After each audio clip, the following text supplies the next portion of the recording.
বুধবার পশ্চিম বর্ধমান জেলা শাসক দপ্তরে একটি অনুষ্ঠানের আয়োজন করা হয়। এই অনুষ্ঠানে পশ্চিম বর্ধমান জেলা শাসক এস পূর্ণবালাম, আসানসোল উত্তরের বিধায়ক কৃষ্ণেন্দু মুখার্জি সহ প্রশাসনের শীর্ষ আধিকারিকরা এবং অন্নপূর্ণা ভান্ডার যোজনার লাভার্থীরা উপস্থিত ছিলেন। এখানে অন্নপূর্ণা ভান্ডার যোজনাতে যে মহিলারা মাসে ৩,০০০ টাকা করে পাবার যোগ্য তাদেরকে সার্টিফিকেট দেওয়া হলো। এই বিষয়ে বিধায়ক কৃষ্ণেন্দু মুখার্জি বলেন যে নির্বাচনের আগে বিজেপি যে প্রতিশ্রুতিগুলো দিয়েছিল সেগুলো পূর্ণ করা হচ্ছে। বিশেষ করে মহিলা তা সশক্তিকরণের বিষয়ে যে প্রতিশ্রুতি দেওয়া হয়েছিল সেগুলো পূর্ণ করা হচ্ছে। তিনি বলেন যে আজ গোটা রাজ্যে 1,30,00,000 মহিলাদের অ্যাকাউন্টে এই টাকা ঢুকলো। আসানসোল উত্তর বিধানসভা এলাকাতে এর সংখ্যাটি প্রায় 25,000-এর মতন। তিনি বলেন পশ্চিম বর্ধমান জেলাতে এই সংখ্যাটি 2.5 লক্ষের মতন। ক্লিন আসানসোল অন্নপূর্ণা যোজনার টেবিল অ্যাকাউন্টে ডাইরেক্ট টাকা এর বিষয়ে কী বলবেন?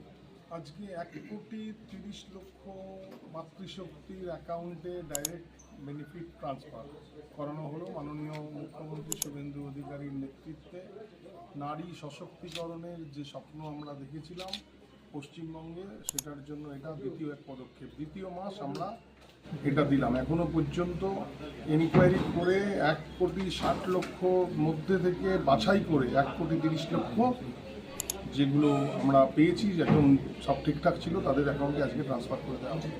এর আগে আপনারা জানেন, এর আগের যে লক্ষ্মীর ভাণ্ডার ছিল সেখানে এখনও পর্যন্ত প্রায় 50 লক্ষের উপর ভুয়ো বেরিয়েছে। ভুয়ো 10 লক্ষ পুরুষ মানুষ লক্ষ্মীর ভাণ্ডার নিয়েছে। মানে এইরকমভাবে হয়েছে, সরকারি টাকা পয়সার এইভাবে নয় ছয় ট্যাক্সের টাকা, আমার আপনার গরিব মানুষের ট্যাক্সের টাকা এইভাবে নয় ছয় হয়েছে। সোনার বাংলা গড়বার লক্ষ্যে আমরা এগিয়ে যাচ্ছি।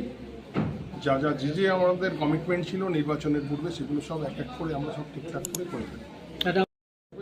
যে নাম কেটেছে সেগুলো আপনারা পেয়ে যাবেন। 25,000, প্রায় 25,000, 25,000 আমার আসানসোল নর্থ বিধানসভার সব মিলিয়ে মোটামুটি আপনার এই সংখ্যাটা প্রায় 2.5 লক্ষের উপর আমার পশ্চিম বর্ধমান জেলা থেকে আমাদের মহিলারা পেলেন।